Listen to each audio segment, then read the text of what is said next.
Good morning students. आज का lecture 11th class के स्टूडेंट्स के लिए है और 11th क्लास में हम लोग ट्रिग्नोमेट्री की पढ़ाई कर रहे हैं। पिछले लेक्चर में हम लोग सब मल्टीपल्स एंगल को कंप्लीट कर लिए थे और आज हम लोग ट्रिग्नोमेट्री में एक नया चैप्टर शुरू करेंगे जो कि होगा ट्रिग्नोमेट्रिक इक्वेशन। ये ट्रिग्नोमेट्री का लास्ट आपका चैप्टर है ना। एक लेक्चर आज होगा और अगले लेक्चर में ट्रिग्नोमेट्री पूरा खत्म हो जाएगा। देखिए, आज हम लोग ट्रिग्नोमेट्री में एक नया चैप्टर शुरू करने जा रहे हैं जो कि है trigonometric equation.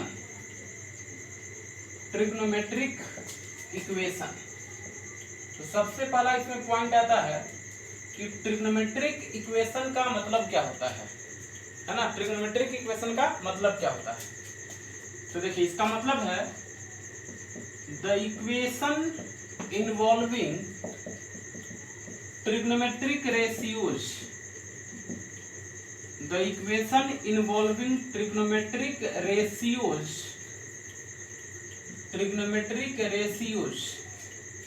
as a variable known as trigonometric equation known as trigonometric equation। Trigonometric equation देखिए डेफिनेशन क्या कहता है जरा समझिएगा। वैसा इक्वेशन जिसमें ट्रिग्नोमेट्रिक रेशियोज इन्वॉल्व हो। ट्रिग्नोमेट्रिक रेशियोज आपको मालूम है टोटल 6 ट्रिग्नोमेट्रिक रेशियोज होते हैं। Sine theta, cos theta, tan theta, cot theta, sec theta, cosec theta, ये 6 आपका ट्रिग्नोमेट्रिक रेशियोज। तो वैसा इक्वेशन जिसमें ट्रिग्नोमेट्रिक रेशियोज इन्वॉल्व हो उसे हम लोग ट्रिग्नोमेट्रिक इक्वेशन बोलते हैं। जैसे मान लीजिए कहीं लिखा हुआ है इस तरीके से है ना, 2 साइन थीटा -1 = 0।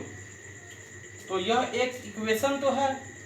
अब इस इक्वेशन में देखिए कि ट्रिग्नोमेट्रिक रेशियोज इन्वॉल्व है। तो वैसा इक्वेशन जिसमें ट्रिग्नोमेट्रिक रेशियोज इन्वॉल्व हो तो इसे हम लोग ट्रिग्नोमेट्रिक इक्वेशन बोलेंगे। या मान लीजिए कहीं इस तरीके से दिया हुआ है 2 cos square theta -5 cos theta +1 = 0। इसमें भी देखिए कि वेरिएबल आपका cos थीटा है, ट्रिग्नोमेट्रिक रेशियो इसमें इन्वॉल्व है, यानी यह एक ट्रिग्नोमेट्रिक इक्वेशन है। अच्छा, मान लीजिए कहीं इस तरीके से दिया हुआ है ना, 3 tan theta -tan cube theta = 0। ये भी आपका ट्रिग्नोमेट्रिक रेशियोज है। तो ट्रिग्नोमेट्रिक रेशियोज मतलब सिंपली वैसा इक्वेशन जिसमें ट्रिग्नोमेट्रिक रेशियोज इन्वॉल्व हो उसे हम लोग ट्रिग्नोमेट्रिक इक्वेशन बोलेंगे, है ना। तो एग्जांपल बहुत सारा हो सकता है लेकिन समझने के लिए काफी है, इतना है ना, कोई दिक्कत नहीं है। अब देखिए, अब इसमें एक टर्म आता है solution of trigonometric equation. Trigonometric equation का सॉल्यूशन। ट्रिग्नोमेट्रिक इक्वेशन का सॉल्यूशन का मतलब क्या हो गया। जैसे हम आपसे पूछे कि इन जनरल किसी इक्वेशन के सॉल्यूशन का मतलब क्या होता है। किसी इक्वेशन का सॉल्यूशन, इसका मतलब क्या होता है। तो इसका मतलब यह है कि उस इक्वेशन में जो वेरिएबल इन्वॉल्व है उसका ऐसा वैल्यू जिसको रख दे तो LHS और RHS बराबर हो जाए, तो वो वैल्यू उस इक्वेशन का सॉल्यूशन कहा जाता है। जैसे मान लीजिए कि x - 2 = 0, ये एक इक्वेशन है। तो हम कहेंगे इस इक्वेशन का सॉल्यूशन बताइए। तो इस इक्वेशन का सॉल्यूशन का मतलब हुआ कि x का ऐसा वैल्यू बताना है जिसको रख देने से LHS और RHS बराबर हो जाए। तो आप कहते हैं कि x के जगह पे यदि हम 2 रख देंगे तो 2 - 2 0 RHS के बराबर आ जा रहा है। LHS में रखने पे RHS के बराबर आना चाहिए, तो वही उसका सॉल्यूशन कहलाता है। तो ट्रिग्नोमेट्रिक इक्वेशन में भी वही है। ट्रिग्नोमेट्रिक इक्वेशन का सॉल्यूशन यानी कि ट्रिग्नोमेट्रिक इक्वेशन में जो वेरिएबल इन्वॉल्व है उसका ऐसा वैल्यू जिसको रख देने से LHS और RHS बराबर आ जाए तो उसे हम लोग सॉल्यूशन ऑफ ट्रिग्नोमेट्रिक इक्वेशन बोलेंगे, है ना। लेकिन देखिए जब LHS और RHS बराबर आ जाता है तो हम कहते हैं कि इक्वेशन सेटिस्फाई हो रहा है ना। मैथ्स के टर्म में क्या बोलते हैं कि इक्वेशन सेटिस्फाई हो रहा है। तो LHS और RHS का बराबर आना इसका मतलब होता है कि इक्वेशन का सेटिस्फाई होना, यानी कि किसी इक्वेशन का सॉल्यूशन का मतलब ये हुआ कि उस इक्वेशन में जो वेरिएबल इन्वॉल्व है उसका ऐसा वैल्यू जो इक्वेशन को सेटिस्फाई कर दे, है ना। इक्वेशन को सेटिस्फाई कर दे मींस LHS और RHS को बराबर कर दे, वही उसका सॉल्यूशन बोला जाएगा। तो देखिए जैसे मान लीजिए कि डेफिनेशन तो यहाँ पे लिख देंगे, एग्जांपल हम अभी यहाँ बताते हैं, समझिए। जैसे मान लीजिए कि लिखा हुआ 2 sin theta minus 1 equal to 0, 2 sin theta minus 1 equal to 0। तो ये आपका एक ट्रिग्नोमेट्रिक इक्वेशन है। अब हम कहते हैं इस इक्वेशन का सॉल्यूशन बताइए, इस इक्वेशन का सॉल्यूशन बताइए। तो इस इक्वेशन का सॉल्यूशन का मतलब क्या हुआ कि इस इक्वेशन के अंदर जो वेरिएबल इन्वॉल्व है उसका ऐसा वैल्यू चाहिए जो इस इक्वेशन को सेटिस्फाई करता हो। तो इसमें वेरिएबल कौन है, बोलो थीटा है। वेरिएबल कौन है, थीटा है। यानी थीटा का वैल्यू, वेरिएबल का वैल्यू यानी कि थीटा का वैल्यू। तो अगर मान लीजिए कि थीटा के जगह पे हम थीटा के जगह पे π/6 रख दो यानी 30 डिग्री, तो अब देखिए तो LHS RHS बराबर होगा कि नहीं होगा। तो ये हो जाएगा 2 sin π/6 माइनस 1।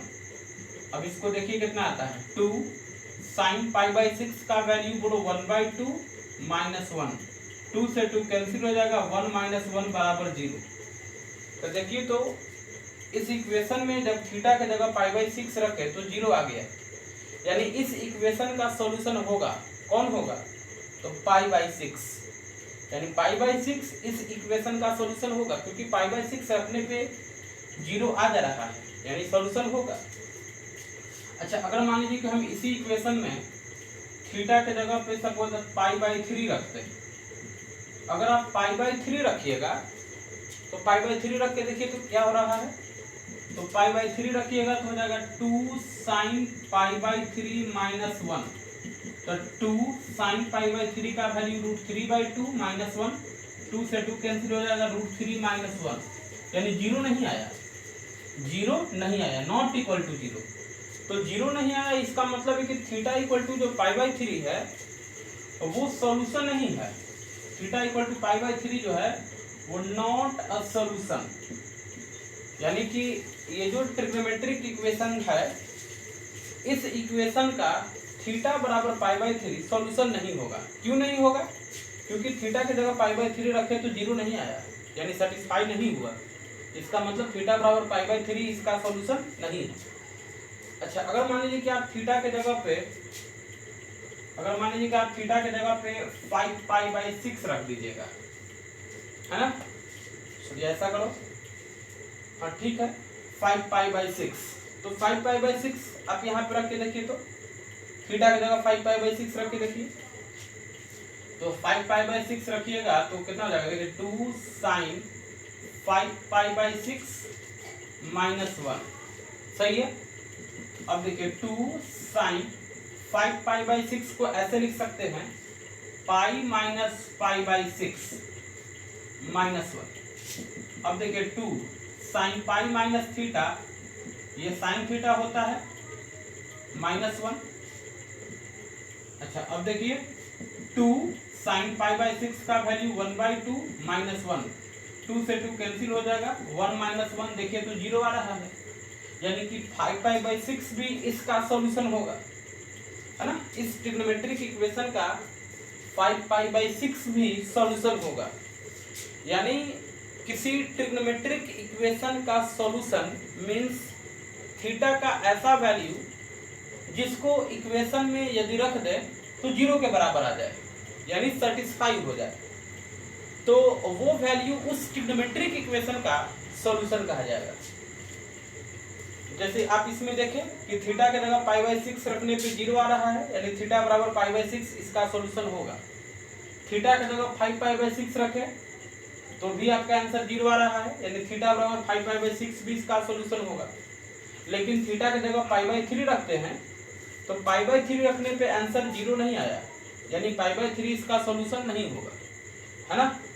अगर मान लीजिए कि आप थीटा की जगह π/2 रख देंगे, ये समझिए, अगर कोई कहेगा चलो थीटा की जगह π/2 रख के चेक करो तो थीटा की जगह अगर π/2 रखिएगा तो जहाँ थीटा है वहाँ π/2 रखिए, 2 sin π/2 -1, 2 sin π/2 का वैल्यू 1 -1, 2 × 1 2, 2 -1 1, यानी कि देखिए 0 नहीं आया, यानी π/2 रखने पे 0 नहीं आया, यानी कि थीटा बराबर π/2 भी इसका सॉल्यूशन नहीं होगा। तो ट्रिग्नोमेट्रिक इक्वेशन का सॉल्यूशन, इसका मतलब आपको समझ में आ गया होगा। देखिए इसका मतलब ये होता है, it means value of angle theta which satisfy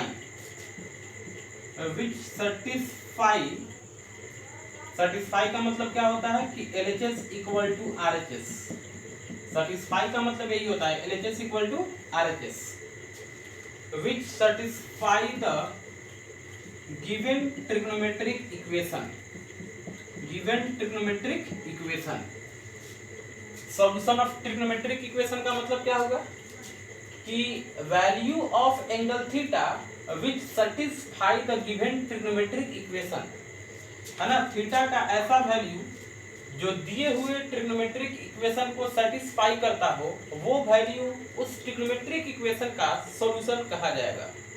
आप इतना बात थोड़े जल्दी से लिखिए, फिर आगे बताते हैं। चलिए अब हम आपको बताते हैं number of solution of a trigonometric equation. किसी ट्रिग्नोमेट्रिक इक्वेशन का कितना नंबर ऑफ सॉल्यूशन होगा, इसको हम लोग समझते हैं। जैसे अलजेब्रिक इक्वेशन जब हम लोग पढ़ते हैं तो उसमें आपको बताया जाता है कि जैसे मान लीजिए कि लिखा हुआ है कहीं x - 2 = 0, इसका सॉल्यूशन कौन होगा, तो आप बोलेंगे x बराबर 2 इसका सॉल्यूशन होगा। 2 के अलावा कोई और इसका सॉल्यूशन नहीं हो सकता है, यानी इसका एक ही आंसर होगा या एक ही सॉल्यूशन होगा जो कि x बराबर 2 है। अच्छा मान लीजिए कहीं ऐसा दिया हुआ है x² - 5x + 6 = 0, तो जब आप इस क्वाड्रेटिक इक्वेशन को सॉल्व करते हो तो x का 2 वैल्यू मिलता है, x बराबर 2 और x बराबर 3, यानी x के जगह पे हम 2 पुट करेंगे फिर भी इक्वेशन सेटिस्फाई हो जाएगा, और 3 रखने पे भी इक्वेशन सेटिस्फाई हो जाएगा, यानी 2 और 3 दोनों ही इसका सॉल्यूशन होगा। या मान लीजिए कहीं क्यूबिक इक्वेशन है, x³ - 6x² + 11x - 6 = 0, ये क्यूबिक इक्वेशन है। तो इसका 3 सॉल्यूशन मिलता है, x = 1, 2 और 3, यानी x के जगह पे 1 रखिएगा तो आंसर 0 आ जाएगा, x के जगह 2 रखिएगा तो भी आंसर 0 आ जाएगा, और x के जगह 3 रखिएगा तो भी आंसर 0 आ जाएगा। यानी इस क्यूबिक इक्वेशन का कितना सॉल्यूशन होगा, 3 सॉल्यूशन होगा। यानी देखो क्यूबिक इक्वेशन है यानी डिग्री 3 है। डिग्री क्या होता है, x पे जो हाईएस्ट पावर होता है उसे हम लोग डिग्री कहते हैं। तो x पे हाईएस्ट पावर 3 है तो x का 3 वैल्यू मिलेगा, 3 वैल्यू देख रहे हैं। x पे हाईएस्ट पावर 2 है तो x का 2 वैल्यू मिल रहा है। x पे हाईएस्ट पावर 1 है तो x का 1 वैल्यू मिल रहा है। यानी x पे जितना हाईएस्ट पावर रहेगा उतना ही नंबर ऑफ सॉल्यूशन मिलता है। ये कहानी किसका है, तो अलजेब्रिक इक्वेशन का है। कहानी किसका है, बोलो अलजेब्रिक इक्वेशन में ऐसा होता है। अलजेब्रिक इक्वेशन में ऐसा होता है कि x पे जितना ज्यादा पावर रहेगा उतना ही नंबर ऑफ सॉल्यूशन मिलेगा। लेकिन हम लोग समझने जा रहे हैं ट्रिग्नोमेट्रिक इक्वेशन का नंबर ऑफ सॉल्यूशन, यानी किसी ट्रिग्नोमेट्रिक इक्वेशन में कितना नंबर ऑफ सॉल्यूशन हो सकते हैं, यही हम लोग देखने जा रहे हैं। चलिए देखिए, जैसे मान लीजिए कि आपको एक ट्रिग्नोमेट्रिक इक्वेशन दिया हुआ है, एग्जांपल से समझते हैं। 2 sin theta minus 1 equal to 0। ये ट्रिग्नोमेट्रिक इक्वेशन है। हमें पता करना है कि इस इक्वेशन का सॉल्यूशन कितना होगा। इस इक्वेशन का सॉल्यूशन माने थीटा का कितना वैल्यू मिलेगा। तो एक तो आप देखे थे कि थीटा इक्वल टू π/6 रखने पे आंसर 0 आ जाता है। अभी आपको बताए थे यही एग्जांपल वहां पे बताए थे। तो थीटा की जगह π/6 रखने पे 0 आता है, यानी थीटा बराबर π/6 सॉल्यूशन होगा। फिर आपको थीटा की जगह 5π/6 रख के भी दिखाए थे। 5π/6 रखने पे भी आपका 0 हो जाता है। अगर आप थीटा की जगह पे 13π/6 रखना चाहिए या 13π/6 रखना चाहते हैं तो आप 13π/6 थोड़ा रख के चेक करिए। तो अगर आप 13π/6 रखिएगा, थीटा की जगह कितना रखना है 13π/6 रखते हैं, रख के देखिए क्या हो रहा है। तो 2 sin 13π/6 माइनस 1, 2 sin 13π/6 को ऐसे लिख सकते हैं 2π प्लस π/6। अब देखिए 2 sin 2π plus theta equal to sin theta, यानी sin π/6 माइनस 1, sin π/6 1/2, 2 से 2 जाएगा, 1 से 1 कैंसिल होकर 0 आएगा। यानी थीटा की जगह 13π/6 रखने पे भी आंसर आपका 0 आ जाता है।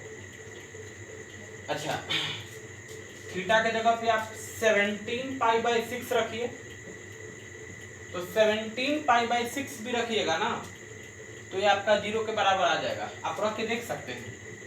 चलिए हम थीटा की जगह पे आपको 17π/6 रख के दिखाते हैं। तो थीटा की जगह अगर 17π/6 रखिएगा, यहाँ रख के देखिए, बोलो 2 sin 17π/6 माइनस 1, तो 2 sin 17π/6 को ऐसे लिख सकते हो, क्या लिख सकते हैं, तो 2π सॉरी 3π माइनस π/6, 3π माइनस π/6 लिख सकते ना है, 18π माइनस π यानी 17π/6।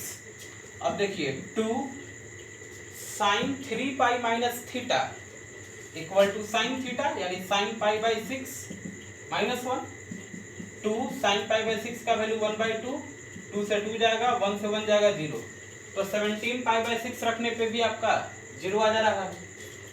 उसी तरीके से जब आप 25π/6 रखिएगा तो भी 0 आ जाएगा। तो कहने का मतलब यह है कि थीटा का आपको बहुत सारा वैल्यू दिखेगा, है ना, π/6, 5π/6, 13π/6, 17π/6, 25π/6, आगे भी आपको बहुत सारा वैल्यू ऐसा मिलेगा जिसको रखने पे ये 0 के बराबर हो जाए। बात समझ रहे हैं? यानी थीटा का ऐसा नहीं कि इतना ही वैल्यू है, अभी भी थीटा का बहुत सारा वैल्यू ऐसा मिलेगा जिसको रखने पे ये 0 के बराबर आ जाए, है ना।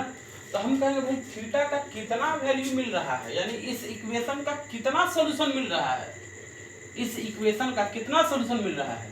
तो बोलो बहुत सारा सॉल्यूशन मिल रहा है, अनलिमिटेड नंबर ऑफ सॉल्यूशन। ऐसा नहीं है कि 2 गो सॉल्यूशन या 4 गो सॉल्यूशन या 10 गो सॉल्यूशन, बहुत सारा नंबर ऑफ सॉल्यूशन इसका होगा। यानी इस ट्रिग्नोमेट्रिक इक्वेशन का 2 गो 4 गो 10 गो सॉल्यूशन नहीं होगा, बहुत सारा नंबर ऑफ सॉल्यूशन होगा। यानी इनफाइनाइटली मेनी सॉल्यूशंस इस ट्रिग्नोमेट्रिक इक्वेशन का पॉसिबल है। यानी कि अगर आपको कोई भी ट्रिग्नोमेट्रिक इक्वेशन दिया हुआ है तो उसका इनफाइनाइटली नंबर ऑफ सॉल्यूशंस होते हैं, है ना। किसी भी ट्रिग्नोमेट्रिक इक्वेशन का कितना सॉल्यूशन होता है, तो बोलो इनफाइनाइटली नंबर ऑफ सॉल्यूशन। तो यहाँ पे हम आपको ये बताएं कि every trigonometric equation has infinitely many solutions,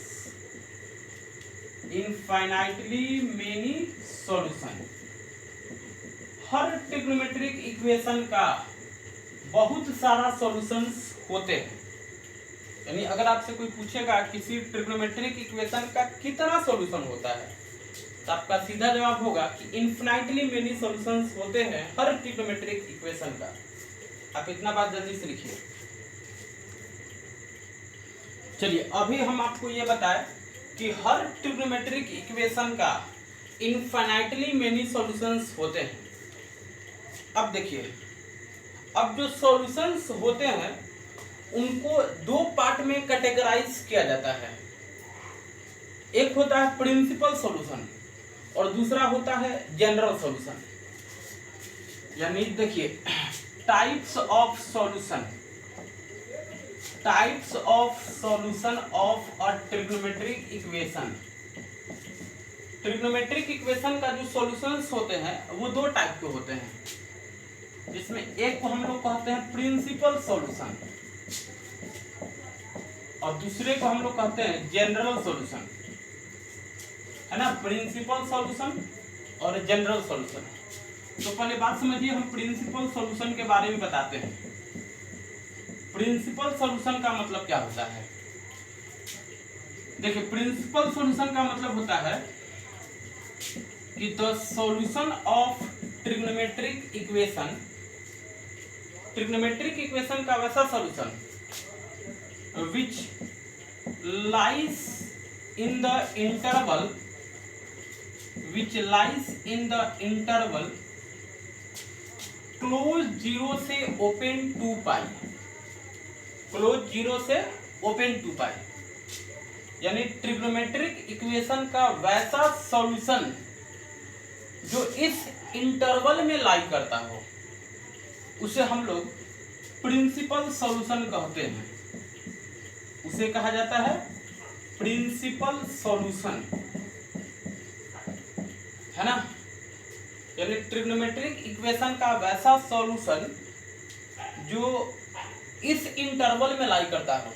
अब जरा बात समझिए, इस इंटरवल में होने का मतलब क्या है? इस इंटरवल में होने का मतलब यह है कि जो सॉल्यूशन है वो 0 से 2 पाई के बीच का होना चाहिए, 0 होना चाहिए, बट 2 पाई नहीं होना चाहिए। क्योंकि देखिए, 0 पे क्लोज इंटरवल लगा हुआ है और 2 पाई पे ओपन इंटरवल लगा हुआ है। तो अगर कहीं पे ओपन इंटरवल है इसका मतलब कि उसको वो शामिल नहीं करना है, और 0 पे क्लोज इंटरवल है इसका मतलब 0 को शामिल करना है। तो है ना, आपको समझ में आ गया होगा। प्रिंसिपल सॉल्यूशन का मतलब होता है कि वैसा सॉल्यूशन जो इस इंटरवल में लाई करता हो। इस इंटरवल में लाई करने का मतलब यह हुआ कि 0 से 2 पाई के बीच में होना चाहिए, 0 होना चाहिए, बट 2 पाई नहीं होना चाहिए। तो वैसे सॉल्यूशन को नाम दिया जाता है प्रिंसिपल सॉल्यूशन। जैसे अभी हम आपको बताए थे एक एग्जांपल, 2 sin थीटा -1 = 0। हम लोग इस ट्रिग्नोमेट्रिक इक्वेशन का देखे थे कि बहुत सारा सॉल्यूशन था। जैसे थीटा = π/6, 5π/6, 13π/6, 13π/6, उसके बाद 17π/6,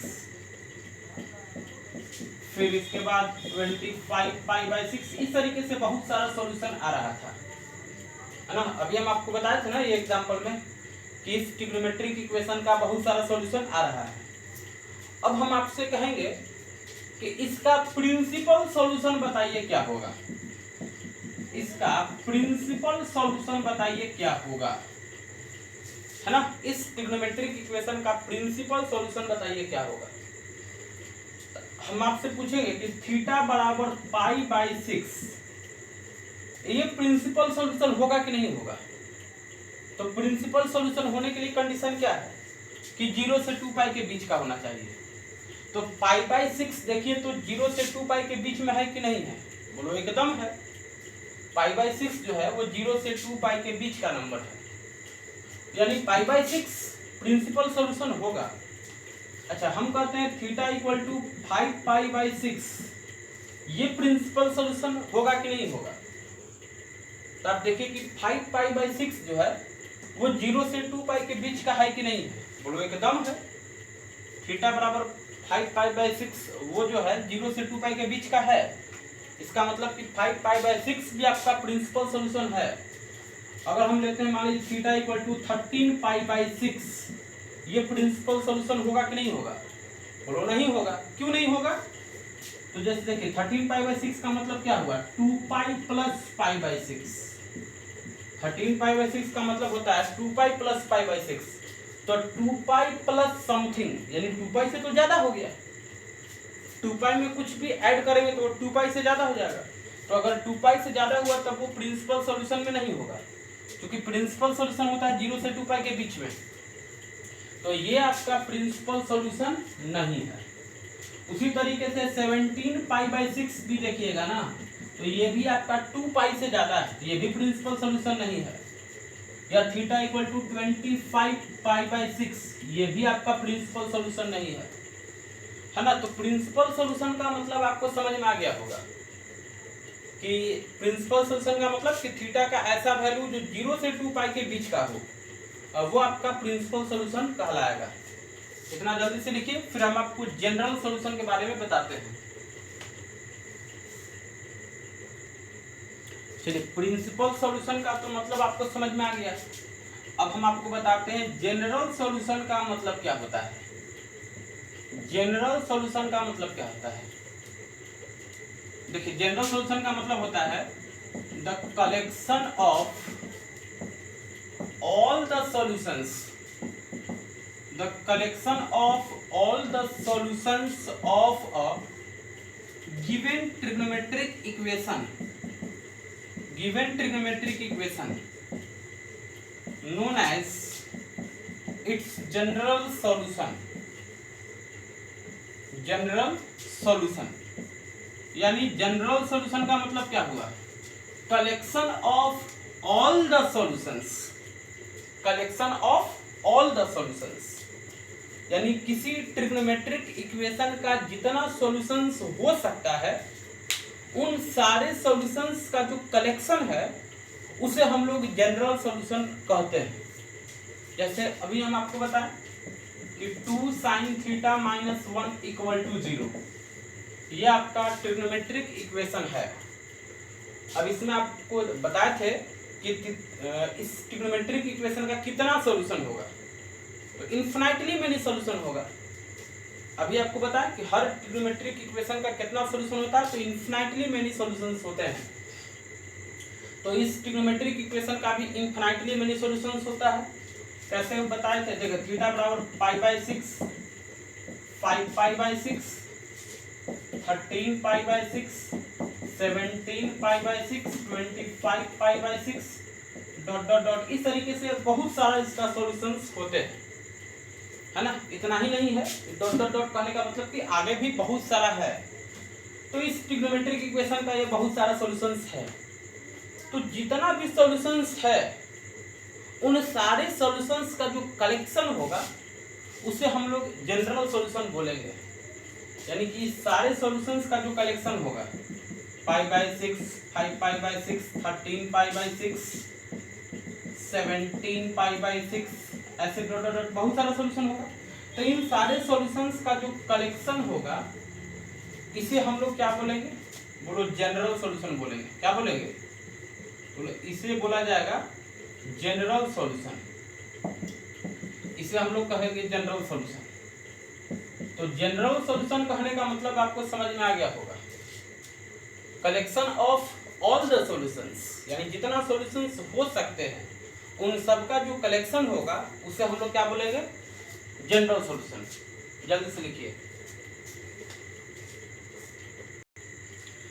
चलिए, अब हम आपको बताते हैं कि सॉल्यूशन फाइंड कैसे किया जाता है।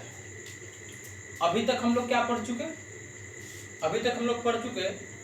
देखिए, हम आपको सबसे पहले बताएं कि ट्रिग्नोमेट्रिक इक्वेशन क्या होता है, फिर ट्रिग्नोमेट्रिक इक्वेशन का सॉल्यूशन का मतलब क्या होता है, ट्रिग्नोमेट्रिक इक्वेशन के कितने सॉल्यूशंस होते हैं, सॉल्यूशन कितने टाइप्स के होते हैं, प्रिंसिपल सॉल्यूशन, जनरल सॉल्यूशन, ये सब आपको बता चुके।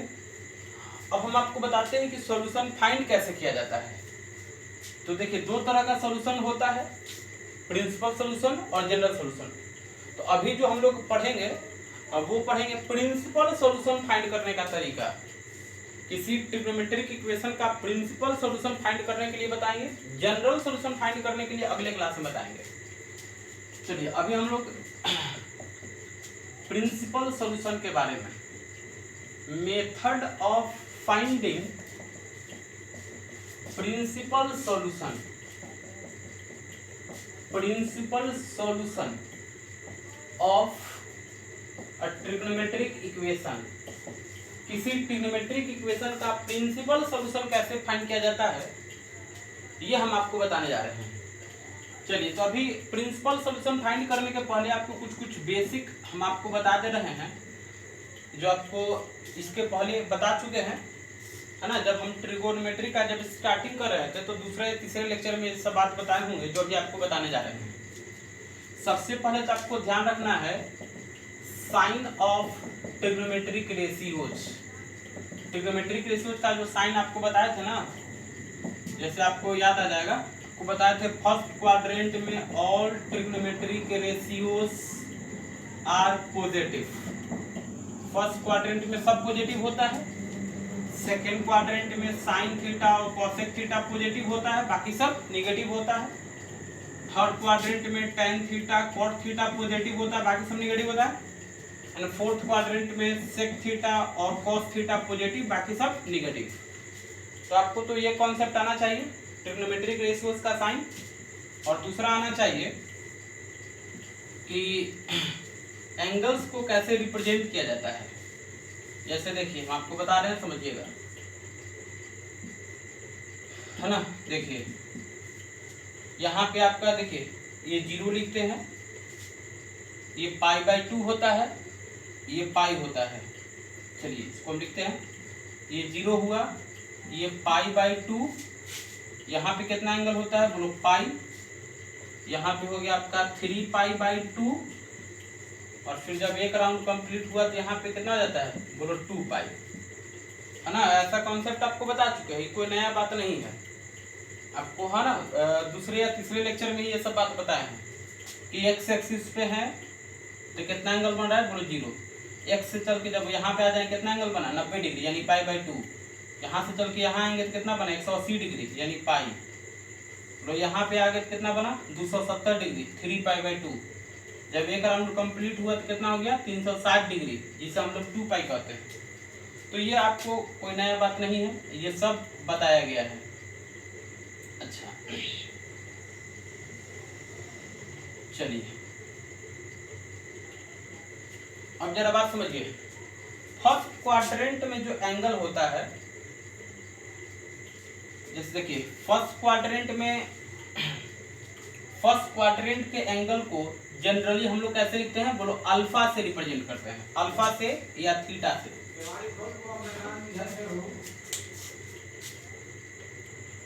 देखिए हम आपको क्या बता रहे हैं कि अगर फर्स्ट क्वाड्रेंट में कोई एंगल है, जैसे फर्स्ट क्वाड्रेंट में एंगल है थीटा, तो थीटा कैसा होगा बोलो 0 से 90 डिग्री के बीच का होगा, 0 से 90 डिग्री यानी π/2 के बीच का होगा।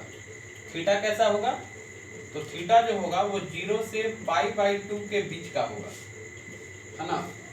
अब जरूरी नहीं है कि हम यहाँ पे थीटा ही लिखे, एंगल है थीटा से भी लिख सकते हैं, अल्फा से भी लिख सकते हैं, कुछ भी लिख सकते हैं। तो जनरली हम लोग अल्फा लिखते हैं, ज़्यादा ठीक रहता है अल्फा।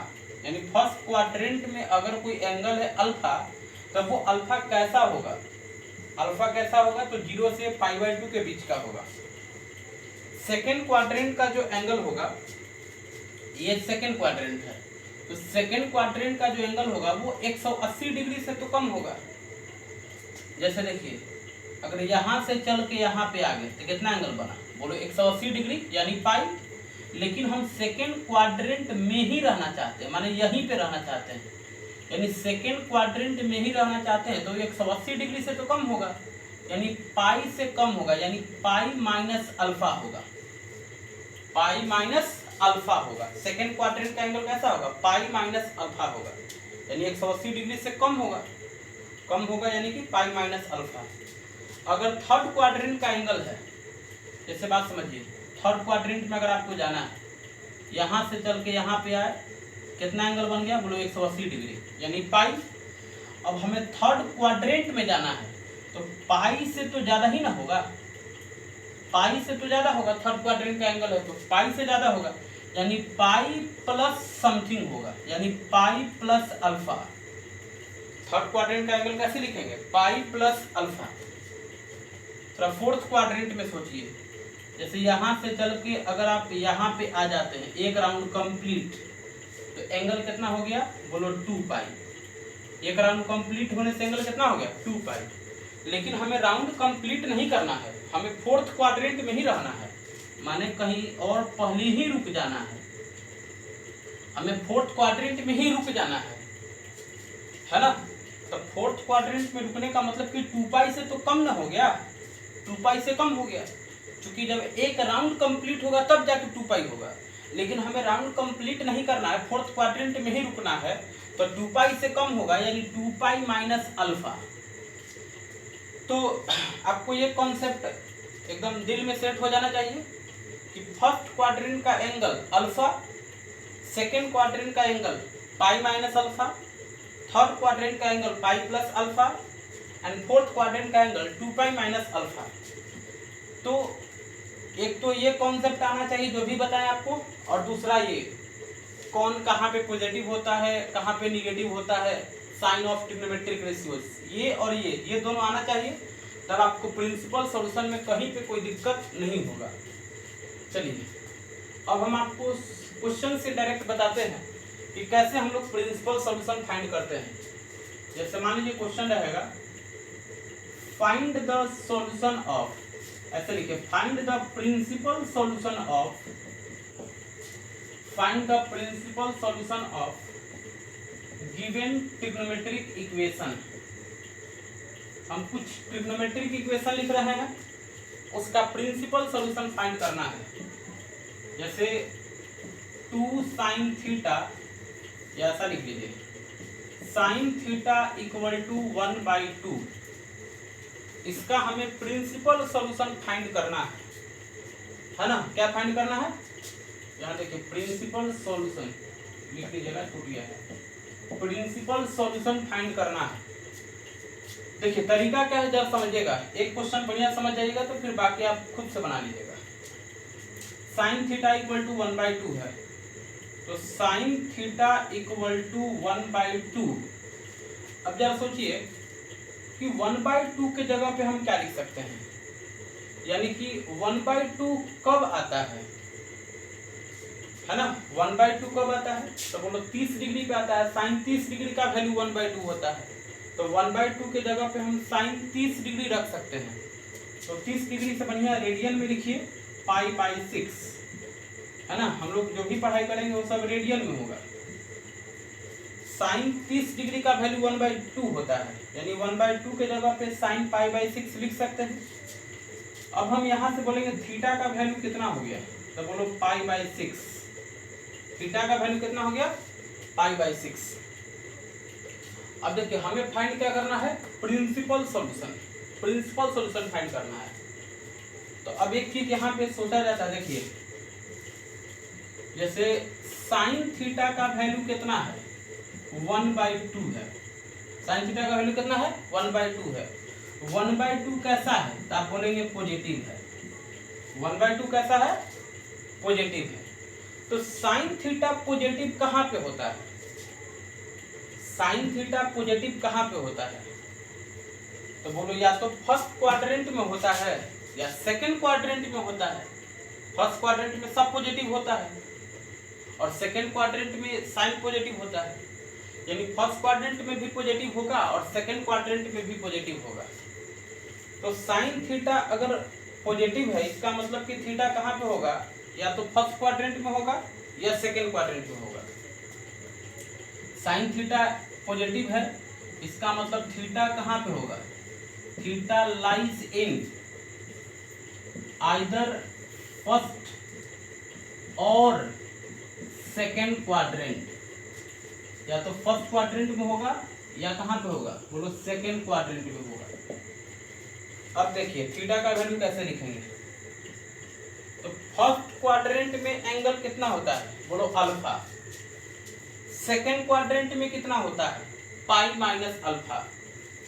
तो थीटा जो होगा वो फर्स्ट क्वाड्रेंट वाला भी हो सकता है, सेकंड क्वाड्रेंट वाला भी हो सकता है। तो थीटा का वैल्यू अल्फा भी हो सकता है और पाई माइनस अल्फा भी हो सकता है ना। यहाँ पे समझिए साइन थीटा का वैल्यू 1/2 कैसा है, पॉजिटिव है। तो साइन थीटा पॉजिटिव कहाँ पे होता है, या तो फर्स्ट में या सेकंड में। तो फर्स्ट क्वाड्रेंट में थीटा का वैल्यू कितना होता है, अल्फा होता है, और सेकंड क्वाड्रेंट में कितना होता है, पाई माइनस अल्फा। अब देखिए अल्फा का मतलब क्या है, तो यहाँ से जो थीटा का वैल्यू निकलता ना है यही है अल्फा। यहाँ से जो थीटा का वैल्यू निकला यही क्या है, अल्फा। यानी अल्फा की जगह पर हमें कितना रखना होगा, पाई/6। अल्फा की जगह कितना रखना होगा, पाई/6। तो थीटा का वैल्यू कितना हो जाएगा, बोलो पाई/6 और पाई माइनस पाई/6।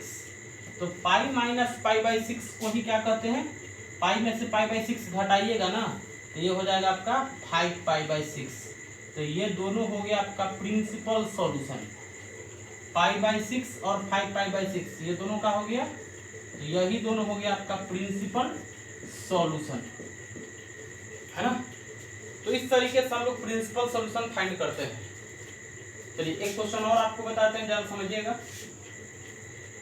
जैसे मान लीजिए दिया हुआ इस तरीके से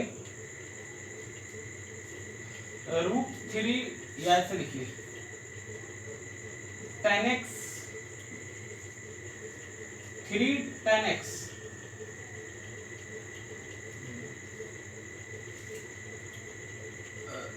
tan x minus √3 equal to 0। tan x minus √3 equal to 0, इसका प्रिंसिपल सॉल्यूशन फाइंड करना है।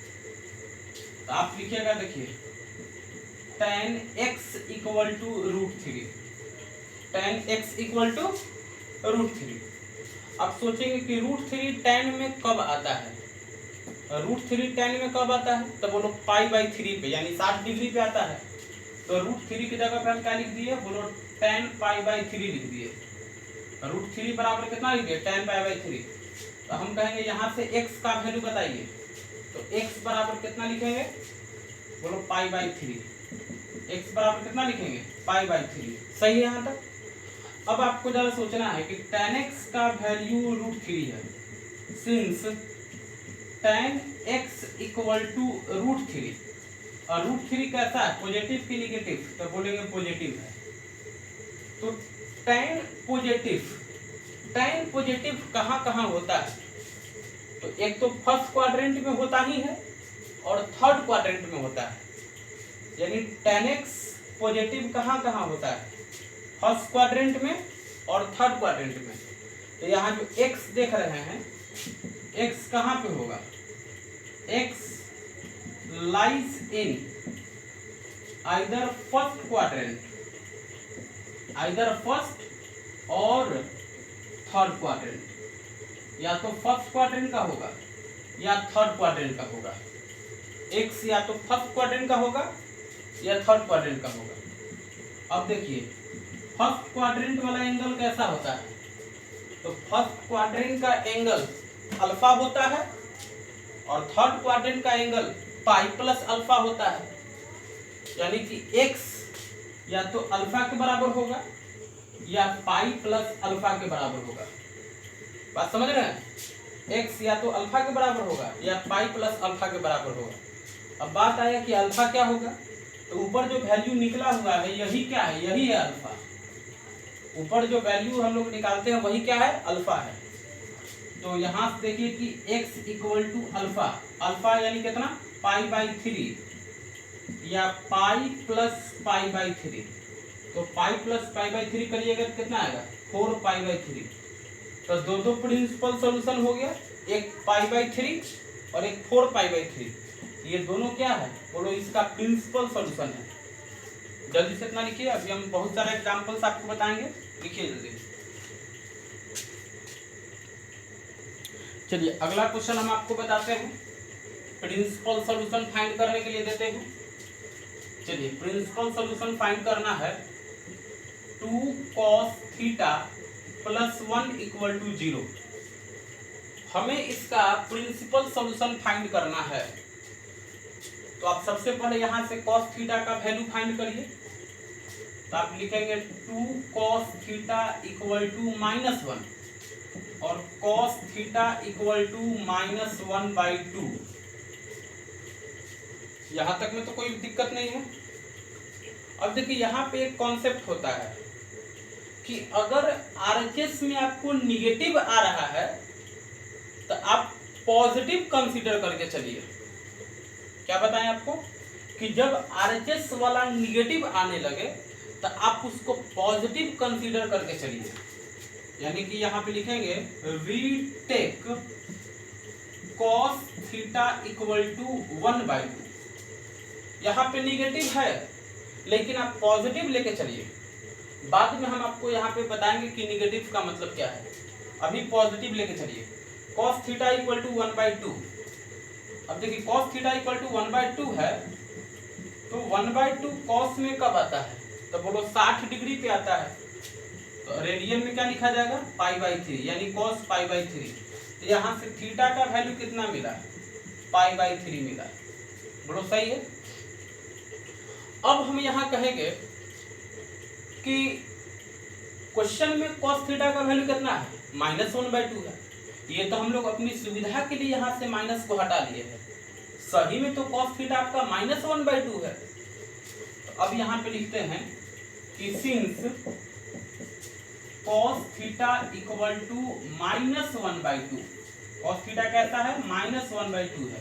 तो -1/2 मतलब कैसा बोलो निगेटिव है। cos theta negative. अब देखिए cos थीटा निगेटिव कहाँ कहाँ होता है बोलो फर्स्ट क्वाड्रेंट में तो निगेटिव नहीं होता है क्योंकि फर्स्ट क्वाड्रेंट में सब पॉजिटिव होता है। सेकंड क्वाड्रेंट में निगेटिव होता है। cos थीटा सेकंड क्वाड्रेंट में निगेटिव होता है। थर्ड क्वाड्रेंट में भी निगेटिव होता है। फिर फोर्थ क्वाड्रेंट में आपका पॉजिटिव हो जाता है। लेकिन हमें निगेटिव के बारे में सोचना है कि cos थीटा निगेटिव कहाँ कहाँ होता है। तो cos थीटा निगेटिव या तो सेकंड क्वाड्रेंट में होता है या थर्ड क्वाड्रेंट में होता है। तो cos थीटा निगेटिव है इसका मतलब क्या हुआ इसका मतलब है कि थीटा जो होगा वो या तो सेकंड क्वाड्रेंट का होगा या बोलो थर्ड क्वाड्रेंट का होगा। या तो सेकंड क्वाड्रेंट का होगा या थर्ड क्वाड्रेंट का होगा। अब देखिए सेकंड क्वाड्रेंट का एंगल कैसे लिखते हैं। सेकंड क्वाड्रेंट में पाई माइनस अल्फा और थर्ड क्वाड्रेंट में पाई प्लस अल्फा।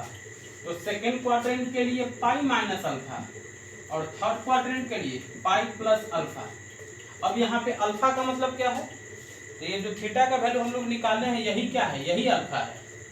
तो अल्फा की जगह π/3 तो थीटा का वैल्यू पाई माइनस π/3 या पाई प्लस π/3। तो पाई में से π/3 घटाइएगा तो 2π/3 और पाई प्लस π/3 करेंगे तो 4π/3। तो ये दोनों हो गया आपका प्रिंसिपल सॉल्यूशन। जल्दी लिखिए। चलिए मान लीजिए क्वेश्चन दिया हुआ है cot x इक्वल टू -√3। इसका प्रिंसिपल सॉल्यूशन फाइंड करना है।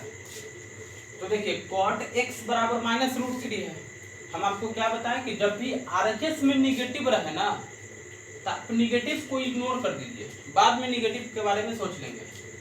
तो यहाँ पे आपको लिखना है we take cot x equal to √3। और देखिए √3 cot में कब आता है √3 cot में कब आता है तो बोलेंगे cot 30 डिग्री यानी cot π/6। तो cot π/6 तो यहाँ से निकल गया x इक्वल टू π/6। अब जरा सोचना है कि चूंकि cot x का वैल्यू तो -√3 है तो -√3 मीन्स निगेटिव है। अब cot निगेटिव कहाँ पे होता है cot निगेटिव कहाँ कहाँ होता है तो एक तो सेकंड क्वाड्रेंट में निगेटिव होता है और फोर्थ क्वाड्रेंट में निगेटिव होता है। cot दो जगह निगेटिव होगा सेकंड में और फोर्थ में। यानी x जो होगा या तो सेकंड क्वाड्रेंट का होगा या फोर्थ क्वाड्रेंट का होगा। अब देखिए सेकंड क्वाड्रेंट का है इसका मतलब क्या हुआ सेकंड क्वाड्रेंट में एंगल कैसे लिखते हैं पाई माइनस अल्फा और फोर्थ क्वाड्रेंट में 2π माइनस अल्फा। तो सेकंड क्वाड्रेंट के लिए पाई माइनस अल्फा अब फोर्थ क्वाड्रेंट के लिए 2π माइनस अल्फा यानी कि x equal to pi minus alpha. Alpha क्या होता है तो यहाँ जो वैल्यू निकला यही क्या है अल्फा है। यानी कि पाई माइनस π/6 या 2 पाई माइनस पाई बाई 6, तो x का वैल्यू 5 पाई बाई 6 या 11 पाई बाई 6, ये दोनों हो गया आपका प्रिंसिपल सॉल्यूशन। जल्दी लिखिए। चलिए अगला क्वेश्चन हम देते हैं, sec x minus root 2 equal to 0, इसका प्रिंसिपल सॉल्यूशन फाइंड करना है। तो आप लिखेंगे, देखिए सेक x इक्वल टू रूट 2। अब सोचिए रूट 2 सेक में कब देता है, तो सेक 45 डिग्री का वैल्यू रूट 2 होता है, यानी सेक pi by 4, sec pi by 4 आपका रूट 2 होता है, यानी कि x का वैल्यू मिला पाई बाई 4।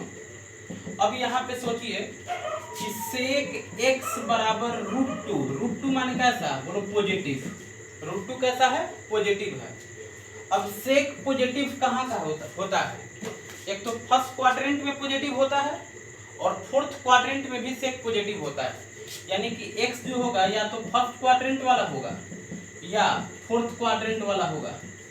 अब फर्स्ट क्वाड्रेंट का एंगल कितना होता है, अल्फा, और फोर्थ क्वाड्रेंट का एंगल 2 पाई माइनस अल्फा, और अल्फा कितना है, तो बोलो पाई बाई 4 है, तो x या तो पाई बाई 4 होगा या 2 पाई माइनस पाई बाई 4, यानी x पाई बाई 4 और 7 पाई बाई 4, ये दोनों हो गया प्रिंसिपल सॉल्यूशन, है ना।